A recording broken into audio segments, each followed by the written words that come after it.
the Kreuzbasar, Kreuzberg, home to nearly 500,000 people, half a million people, whatever. And until very recently, Monica Schäfer. Once a melting pot of cultural diversity, it's now a chaotic mess of wealth and poverty, crime and commerce, anarchy and control. It's also home to your own little slice of Berlin, a neighborhood that locals call the Kreuzbasar. A safe port in the eye of a storm. The ride back to the Kreuzbasar is quiet. No one is in a talking mood. As the van veers past potholes and garbage piles, the glare of street lights and neon signs plays across your window. Painting the world in a kaleidoscope of garish colors. Soon the van rounds a corner and skids to a halt in a narrow, crumbling alley. This is as far as Berlin's chaotic streets will take you. Your team wordlessly debarks the vehicle and climbs down into a disused section of the U-Bahn tunnel system, a well-kept secret providing your team safe passage into the Kreuzbasar. Your safe house waits on the other side. Okay. By the way, Schwinge is wing, so Fire Wing was the name she mumbled. Let's get inside, yep. Can't happen fast enough, love. The sooner we get in, the sooner I can get drunk. Word, man, word. And Paul Amsel. You step inside and the squalor of the disused U-Bahn tunnel gives way to the warmth of your safe house. A man waits inside, silhouetted against the dim fluorescent lighting. Something bad has happened, hasn't it? He steps forward, revealing a pale, expressionless face, light glinting of steel-rimmed glasses. Paul Amsel, your team's fixer and landlord, part deal-maker, part information broker, one of the most well-connected men in Berlin. His eyes sweep across the team as he takes it all in. The grim faces, the hard stares, Iger's fury, Monica's absence. I had a feeling. How did she? His face has gone to ashen. He swallows, takes a moment to chew on the words before spitting them out. How did it happen? Okay, so I'm a Decker, so I'll take this. Something in the world's security system cooked her brain. It was too quick to be black ice. Glory nods, her motions robotic and spare. Monica died of a biofeedback-induced stroke. That's right. Iger thrust the glove finger into your chest, and this idiot stood by and let it happen. Oh.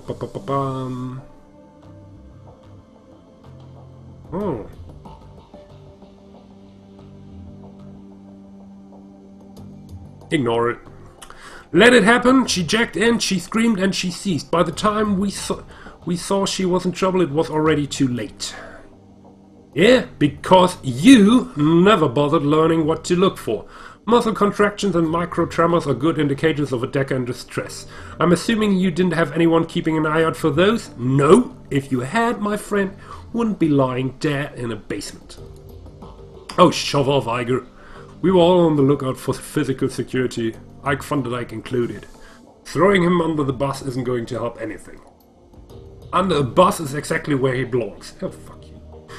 Iger turns to face Dietrich. She towers over him, but he stands his ground. I respect you, Dietrich. You know that. But you don't have my training. None of you have. Arrogant.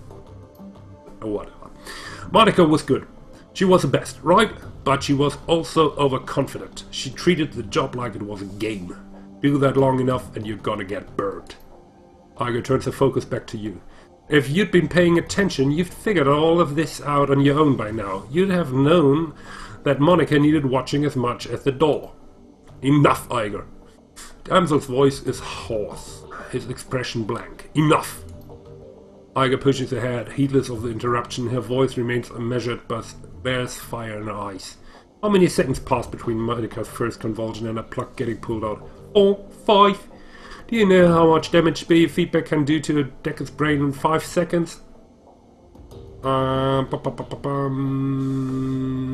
dare you? You don't have to answer that, of course you know. Monica died while you stood there and watched. This is all your... That is enough, Ansel's voice comes out in a roar. His fist smashes down on the desk behind him. Iger, you and Ike van der Deik can have it out later, but I've had enough. We need to talk action. Our client sent you into something much bigger than he'd led us to believe. I want to know why. Right there with you. This was supposed to be a milk run. Payback isn't the only reason why we need to find him. We saw something back there, something that we weren't supposed to see. It's fair to assume that we are all still in danger. He pauses, rubs his temples. Agreed. And to neutralize the danger, we need to know who we are dealing with. Let us review the events that transpired tonight. The smallest detail could be important, so hold nothing back. Was just a front file, whatever is going after. Okay, well, let's start with that. The estate was just a front for whatever was going on in the basement. And the lots, that much is clear. It wasn't a minor enterprise either. That facility took serious funds to build. And time, there was more to it than we saw.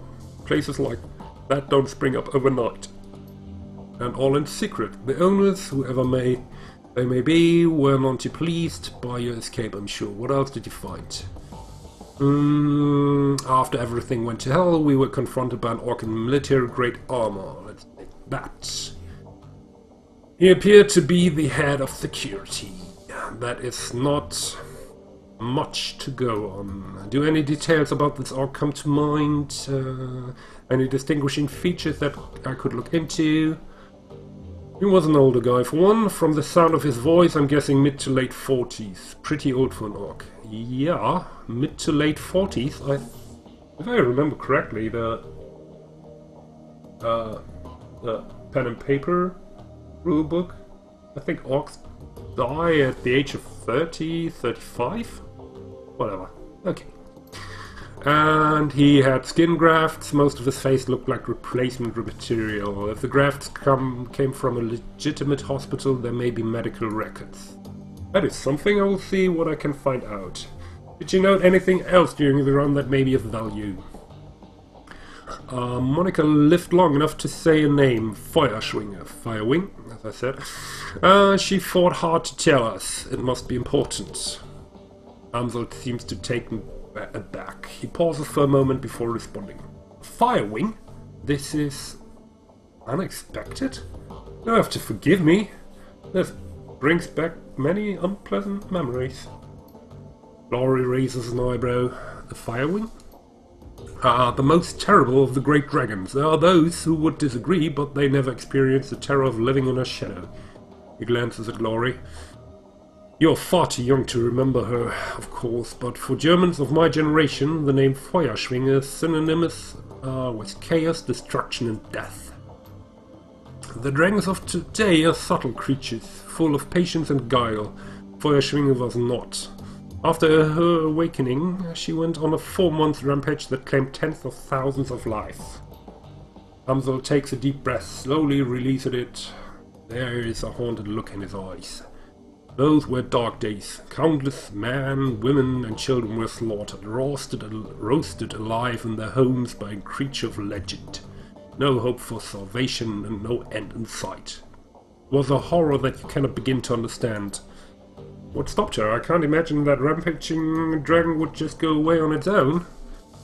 Eventually, the Firewing was brought down by a man named Dr. Adrian Vauclair. Oh, a Frenchman.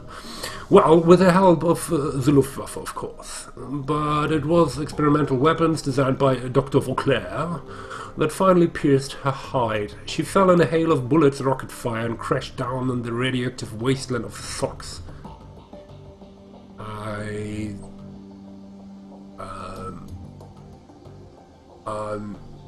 I think the Sox was not radioactive at that point, but I might be wrong. This event was called the Dragonfall, the name. Safe at last from the Dragon's wrath, Germany celebrated Vauclair as a hero, our own Siegfried, a modern-day dragon slayer. My own family practically worshipped the man.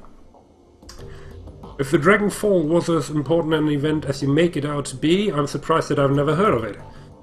Those early years of the awakening were traumatic, Aiger, not just on a national level but on a global scale. New species of awakened animals were being discovered daily. Within 2 years of the Dragonfall, the active use of magic had returned to the world. A new source of terror for the bewildered public. And in 2021, the sudden emergence of orcs and trolls gave rise to yet another wave of global panic.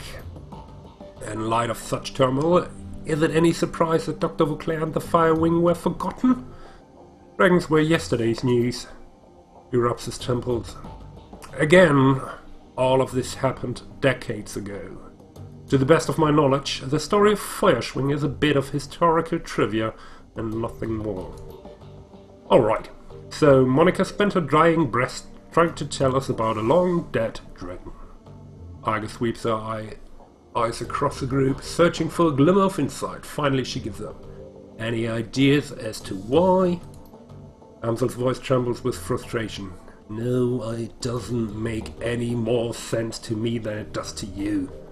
The Dragonfall is ancient history. Feuerschwinger has been dead and gone for 42 years. But there's one thing that I do know. Whatever Monica saw, whatever she was trying to tell us, it was important. He visibly struggles to calm himself, takes a deep breath and slowly releases it. I will look into this, and I will find answers. In the meantime, did you turn up anything else of value? That's all we've got. That's not much. Amsel nods, his face is drawn and haggard. It is thin, I agree. A basement, a middle-aged orc with skin grafts, and a long-forgotten world event.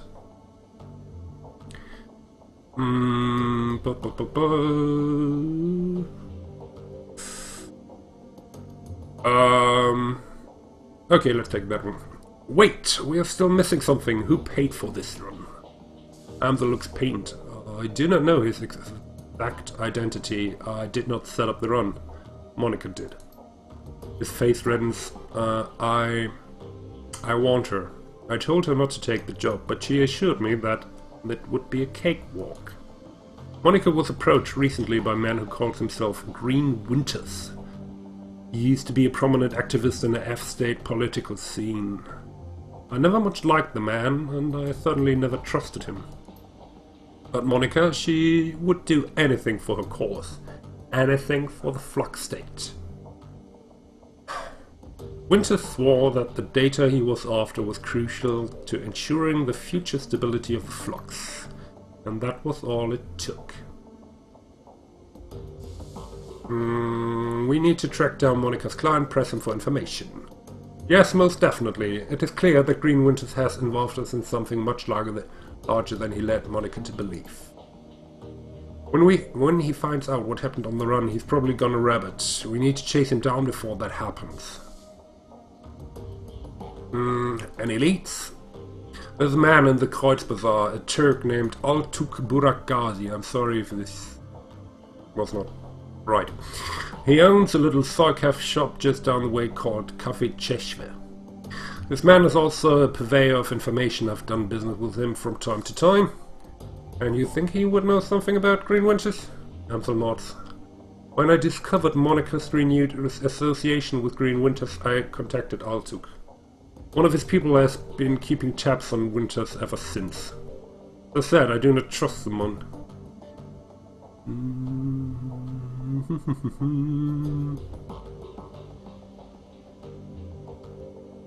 Pragmatic. Sounds like it's about time I pay Altuk a visit. Yes, tell him I sent you. I'll do what I can to dig into the information that you have uncovered already, sparse though it may be.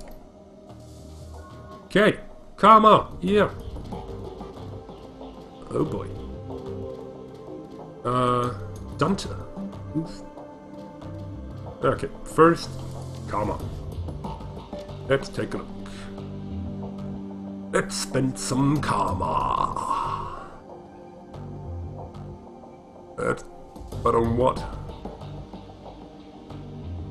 But on what? Okay, let's go for decking, I think.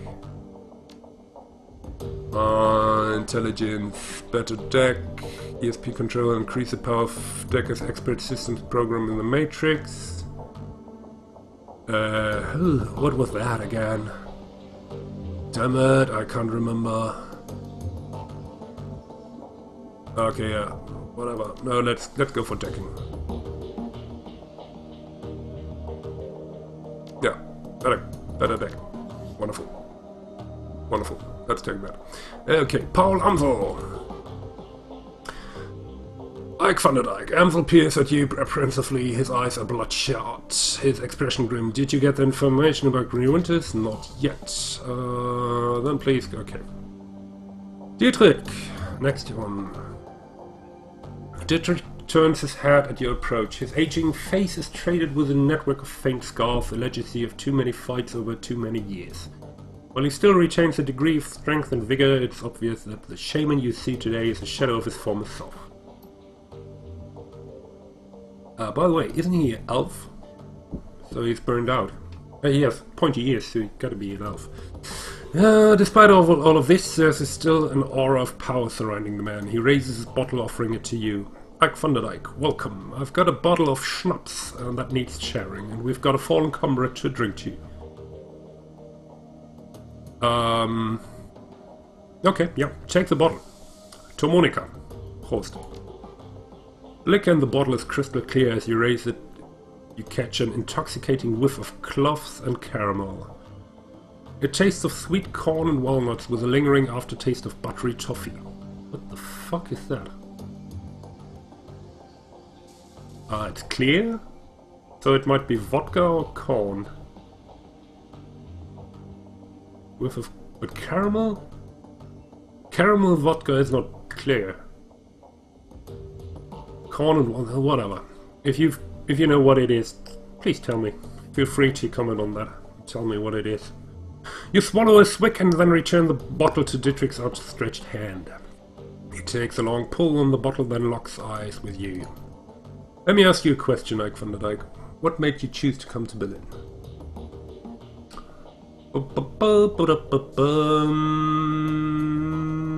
I had my reasons. Such as, come on boss, I'm just trying to figure out who I'm working for here. I think that I deserve to know that much. Oh yeah, that's a good one. That's a classic. A member of my old crew betrayed me. Ain't that a pisser? I can handle all sort of things, but betrayal always makes me see red. Oh yeah, that's a really good one. Oh, he's... that's... I mean, unfinished business is a bit better, so I think I'll check that. Yeah, I know the feeling. I tried to make him answer for it, but the bastard got away. A piece of drag, cut and run? That's rough, my friend. Dietrich takes another swig from his bottle, then shrugs. So he got away. But who knows, right? Maybe you'll catch up with him someday. So after all this went down, you decide to bail out of the Ruhrplex and headed to Berlin. Am I getting that right? The Ruhrplex is the area around Köln, Düsseldorf, Cologne. It's all one giant megacity now called the Ruhrplex.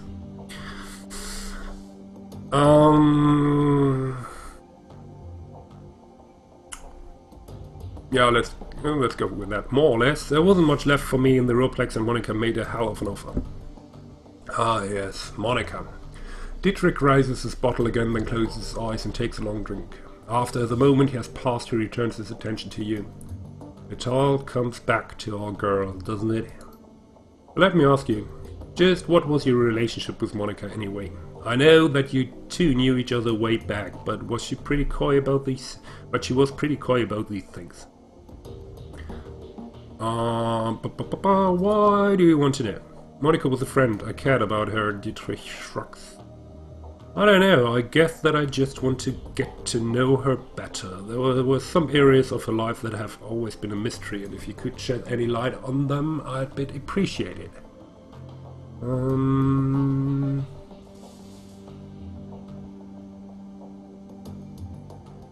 Yeah, I knew Monica well enough to know what you mean. She did have a mysterious way about her. What was the deal between the two of you? Don't leave me in suspense. No, don't want that. We were friends. Right there with you, privileged to say so. She was one of the best women I've ever known. Anyway, I've taken enough of your time and the bottle's almost empty. Thanks for taking the time to talk. For what it's worth, I'm happy you are here with us. Dietrich takes a final pull on the bottle, then tips it forward, pouring the rest on the ground. Rest in peace, Monica. We'll miss you, girl. Okay, Dante.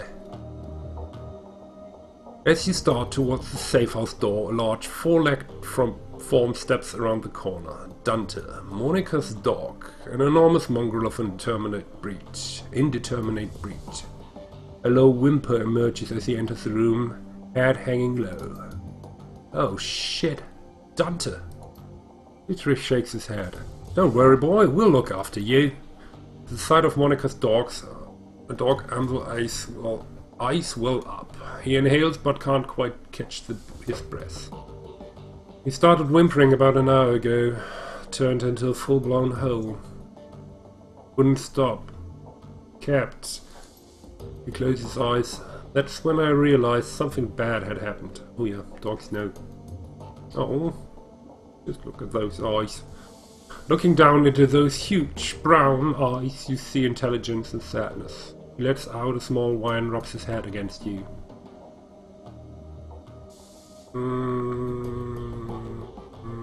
Okay, Jill never do that. Scratch Dante behind his ears. Dante leans into you, looking up mournfully, pressing his ribs against your leg. I guess the dog is going with you, Ike van der Deik. Paul Amsel takes a wrecked breath and releases it. Then a slow, melancholy smile plays across his face. Well, perhaps a part of Monica lives on in Dante. Return to the safe house when you've finished with Altuk, mein Freund. With a little luck, he can help us locate Green Winter so we can get to the bottom of this. That's at the floor. And now, I think we all should take a moment. His lips tighten for Monica. No, that was not really good. Whatever. You know. Yay, you're following me. Hey, quips and stash.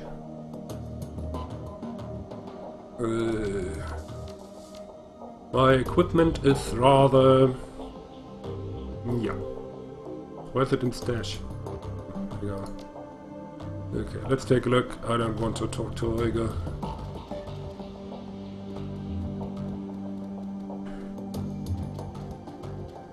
Well, guess I've got to. I got glares at you. You can taste the bile in her stare. She clearly still blames you for Monica's death. Something I can do for you, fearless leader?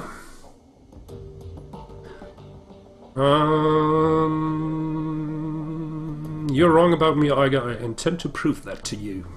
She stares at you for a moment, then looks away. Best of luck with that. Ike van der Deik, now, please, leave me alone. Not just yet. There's something else I want to say. Alright, but make it quick.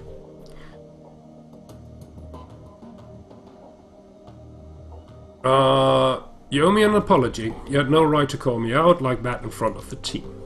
Reply through clenched teeth. You want to step away from me, Ike van der Deik, right now. Not just yet. We need to talk about Monica. Not right now. We don't. Don't push me on this, Ike van der Deik. One of these days we're gonna hash this out and you can talk all you like about the clusterfuck that killed one of my best friends, but it won't be today. Alright, Iger, but this conversation isn't over. It is for now, fearless leader. She turns away. Does both a favor, take the hint and go away. Fuck you. Glory! Glory is beautiful, in a waifish sort of way. Her features are almost elfish in her delicacy, but there's something cold about her that you find slightly unsettling. Maybe it's extensive use of thyware. What's more unsettling is her chrome. Glory is rocking a heavy load out of thyware from head to toe. She looks to be composed more of plastic and metal than she's of skin and bone. In the shadows, individuals such as this are anything but uncommon, but Glory's cyberware is first generation, all of it. Bulky, invasive, practically museum pieces. This chrome was obsolete well before she was born.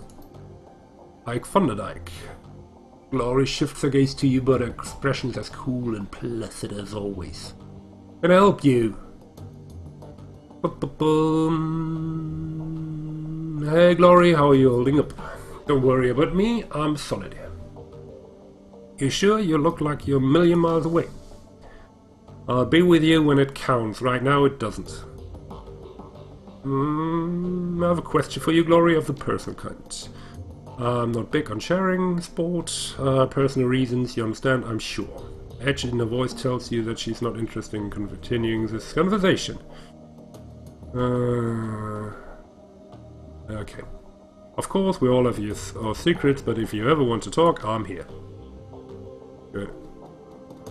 Good. Let's go.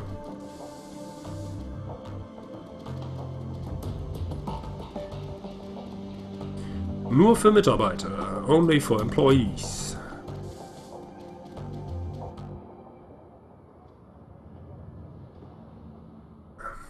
Okay, so this is probably the direction I need to... Oh, I need to go there. Good. Malit Holy Eye. The dwarfish tech vendor smiles at you with practice ease, her almond eyes twinkling with a glare from a dozen screens. She speaks in a clipped, heavily accented German. Welcome to the Data Haven. Can I help you with something? I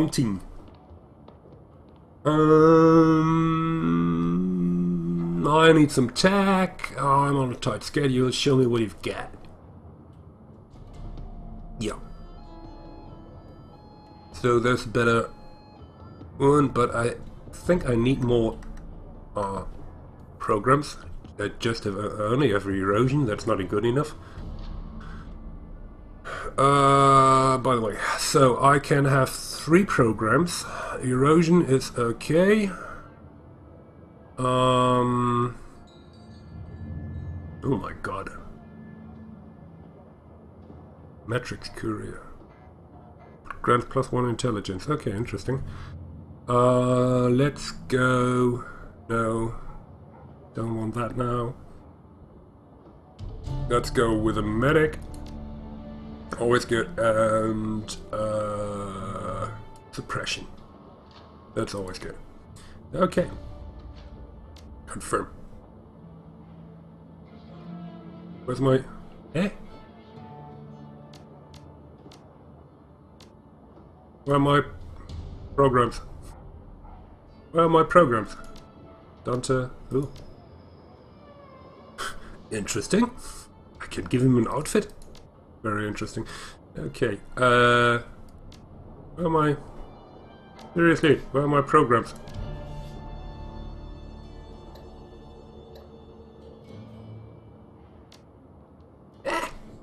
Whatever. Okay, good. Let's head on.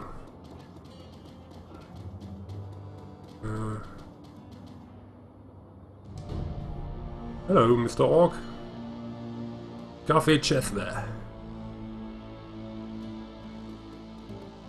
Shisha. Yeah.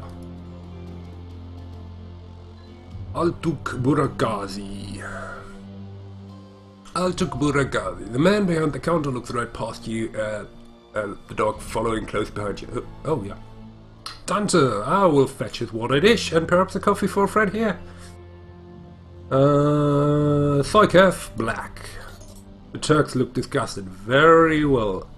Soy calf. To himself. That's it. Oh, damn it. Okay, need to talk to him again. The man behind the counter has a broad smile and open demeanor of a classic Turkish street vendor. Welcome, honored defendant. Welcome. How can Buragazi serve you today? You would like a cup of coffee, perhaps? No, he's asked... No, whatever. Paul Amsel sends his regards. When he hears Amsel's name, the Turk's voice lowers and his accent becomes less exaggerated. His eyes take on a knowing look. Ah, very good. Please express to Herr Amsel my appreciation of his patronage. If he needs any more catering jobs seen into the future, I'm always happy to provide. He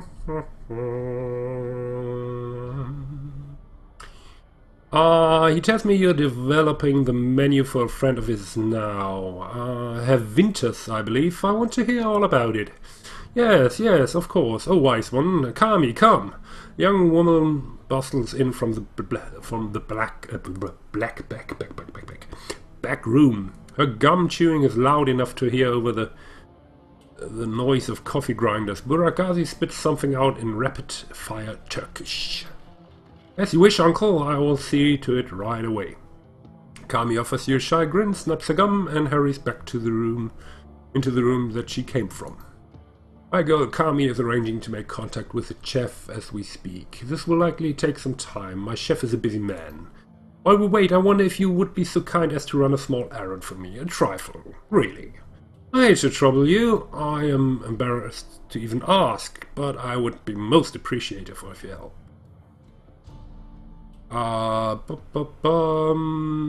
What is this trifle? Altuk's voice lowers to a nearly whisper. The errand is simple. Hardly worthy of you. I've installed a number of data tabs to Berlin's fiber optic network as part of my civic duty. Understand? These tabs provide free access for all who live in the Kreuzbasar. In order to maintain their, how do I say it, their anonymity, each tab protocol buffer must be reset every few days. I simply wish for you to visit each data tab and reset it. That's it, no catch? There's no catch, I assure you. It is time-consuming and a bit tedious, nothing more. Just reset the tabs, come back when you've finished. There should be 3 of them scattered around this neighborhood. The first one is just outside. Look for a metal box with yellow arrows painted atop it. By the time of your return, I should have the information Herr Amsel requested. Okay, first, who's that? Jan Goldschmidt. Jan Goldschmidt. Hello, my friends! The voice that comes from the man in the chair is as enormous as its owner. A deep, booming roar. I'm sorry, I should have started with that. And dripping with an unrestrained mirth. A fine day for Soikev, yes? Yes, it's certainly a beaut.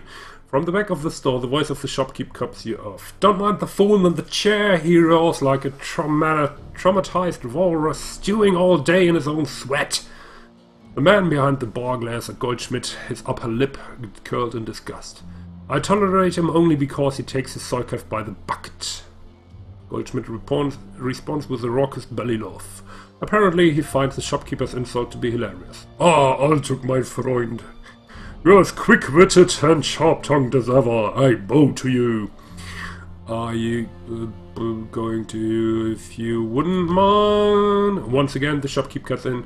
To bow to me, you first have to vacate your chair.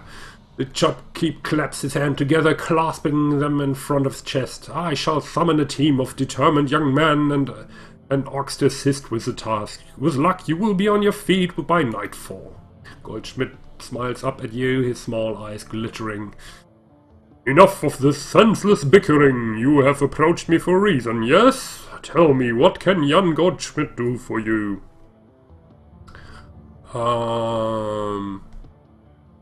Something bad is going to happen if he doesn't stop interrupting me. Oh, don't mind our dear Altuk. Yes, he's a peevish man, but his ire was not directed at you. Goldschmidt grins up at you from his overstuffed chair. I have the distinction of being the sole target of Altuk's rage and derision. It is a badge that I delight in wearing. Nothing, I'm done with it. Gives you a nod, his yells quivering. Until next time, my friend. Seriously, I don't think there should be any need for... Oh, wait. Menu board. I can take... The special today is caramel Soikev. Okay. Wait, can I order this caramel Soikev? Is it a code? Okay. First, I need to talk to you. I mean, is it like in Lombok? Pizza Spezial? Oh, okay. There's the first one. The data's protocol buffer is now reset. Ta-dam! Who's that? David. A pair of round eyes peer up at you from under the hood of a grime-smeared winter coat. You recognize him as David, one of the Kreuzbasar street kids. If you had to guess, you place him in his mid-teens, though it's difficult to tell beneath the grime and acne marring his face. You've seen him following Monica around between runs, chasing her heels like a lost puppy. You also always seem to have a soft spot for the kids. Ahoy, Ike van der Deik. Have you seen Monica around? I've been looking all over for her. Boom. I'm afraid I've got some bad news for you, kid. The kid blinks, a blank expression on his face. She's dead, isn't she? It was quick. She went peacefully. That's the most that any of us can hope for. No, it did not happen like that. More like that. More like horrible and blood everywhere. But he's a kid. Although he lives on the street, and it's Shadowrun, which is a very, very dark world. So, yeah.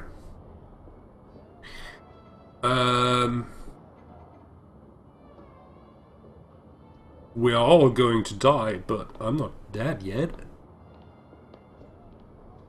Oh, come on, let's go with the truth. I mean, you really need the truth. The kid swallows hard. On the shadow of his hood, you can see that the color has drained from his face.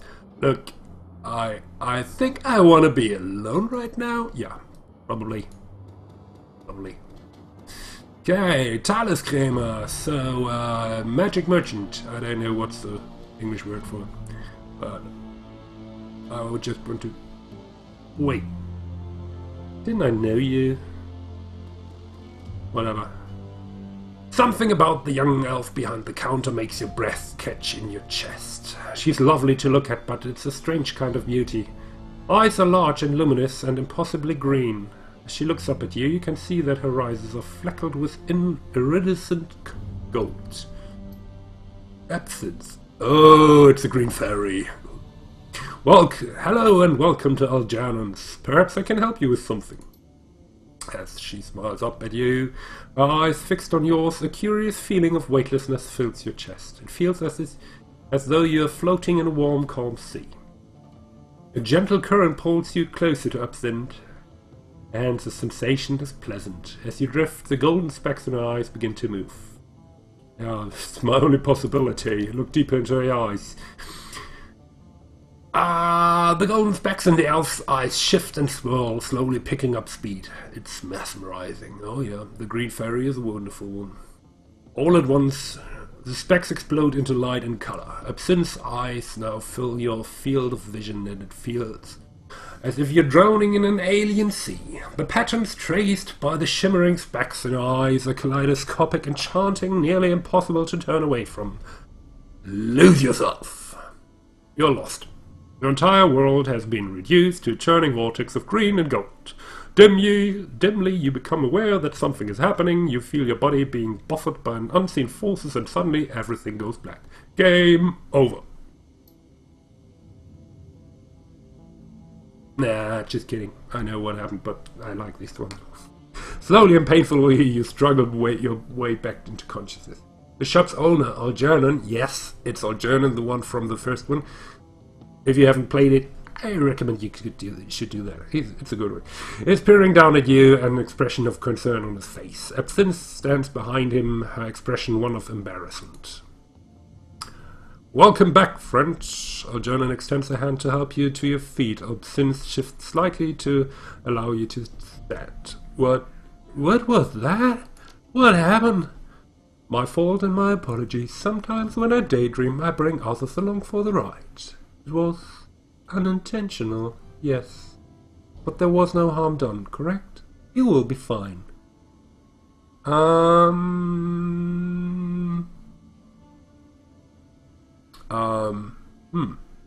Racist, not racist. Racist, not racist. Racist, not racist. Not racist. No harm done. If you'll excuse me, I'm going to go stand in the corner for a while. Oh, let's talk to her again. Please excuse me, I have work to do. Okay. Algernon? Greetings, young human. Earth's voice is smooth as silk and rich as clotted cream. Something about him instantly puts you at ease. I am Algernon Half-Dream, the owner of this establishment. In my shop you will find only the finest in magic paraphernalia. Now tell me, how may I serve you? I have a question for you. I don't need magic paraphernalia. You're in luck. I have a great many answers. I don't care. What's the deal with your assistant? There's something funny about her eyes. Since a friend, nothing more. She helps out around the shop when she fancies strikes hair. She's nobody's assistant, and I am no one's master. But her eyes? He pauses for a moment, considering. I believe that they suit her personality.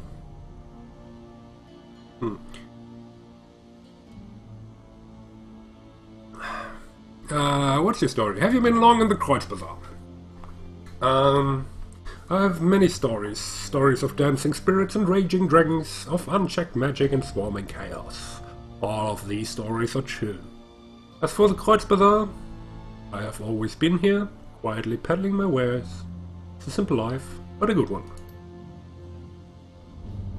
Yeah, come on, I just asked. What kind of magic do you practice? Shamanic, Hermetic? Personally, the true kind, but I sell goods tailored to all traditions. In my shop, we do not discriminate. Okay, let's go.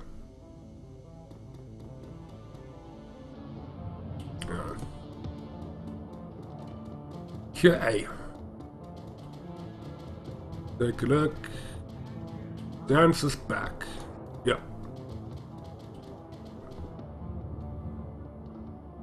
Tip the dancer. Yeah, toss one into the back. Last one. Nothing happens. Move on platform. Nothing down here. As I can see so far.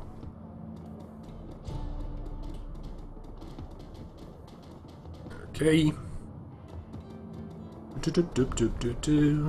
Kreuzberger Nächte. Oh, yeah. Gunnery Mettbach.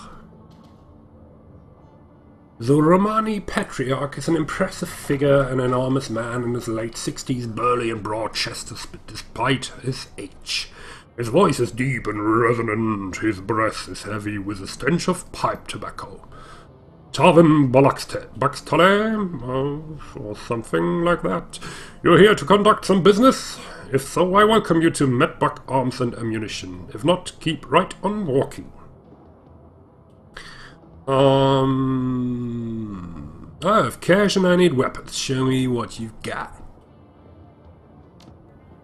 Secured arm clothing, plus 5 HP. I need to take a look at the ammunition. Oh my god, there's a katana. Unfortunately, I do not have close combat. Okay. There, we've got it. 600 for the Uzi. Or 800 for the Uzi with Smartling. I don't have Smartlings, so 600. Where's my money? Where's my money? There's my money. Pyrenean. I could buy it. Let's buy it. Confirm.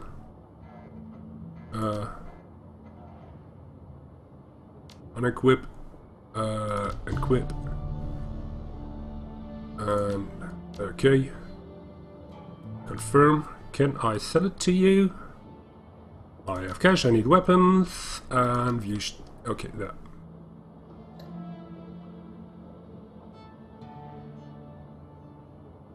Interesting. Okay. So. Okay. Need to take a look. Sorry, where's my cyberware? Cyberware over there.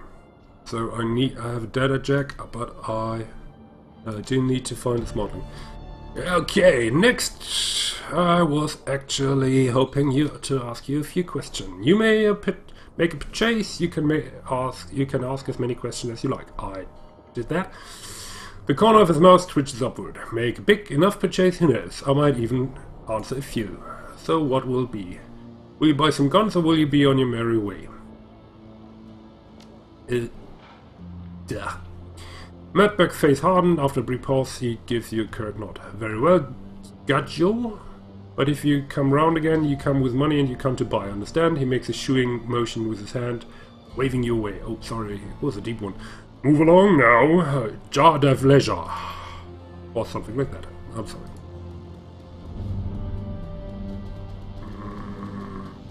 Nothing happening here. You looking for some magic, meine Freunde? Zag Flash. Yeah. This elf has clearly seen better days. His skin is weathered and emaciated. I need to look at that up. Though it has been stretched too tightly over his frame. Track marks line the crooks of his arm. Track marks line the crooks of his arms, and dirty bandages wraps his knuckles. Despite all of this, he seems cheerful enough. The elf fixes his twinkling, bugged-out eyes on yours and offers you a broad smile, displaying a set of impossibly white teeth. When he speaks to you, his voice is surprisingly deep. Oh no, another deep one. Guten Tag, mein Freund. You're here for some magic, because Zagflash, he gestured at himself with a dramatic flourish, is your magic man. I might be interested. Zach cocks his head, offers you a lopsided grin. Well then, I might be able to help you. He begins to twist a strand for his long, stringy hair around one of his spidery fingers. His smile remains fixed and early crescent, set into a face caked with grime. Don't leave me in suspense. What do you got? Oh, a little of everything. I've got your Zen, your Hyper, your Nitro, and your Nova Coke, and your fucking drug dealer. If you want it, I've got it. Then leans toward you, lowers his voice to a conspirational whisper. I even got a special concoction of my own design, but I wouldn't recommend it unless you're serious about getting high. Yeah, I'm not so into combat drugs. Do you want to conduct a little business? No.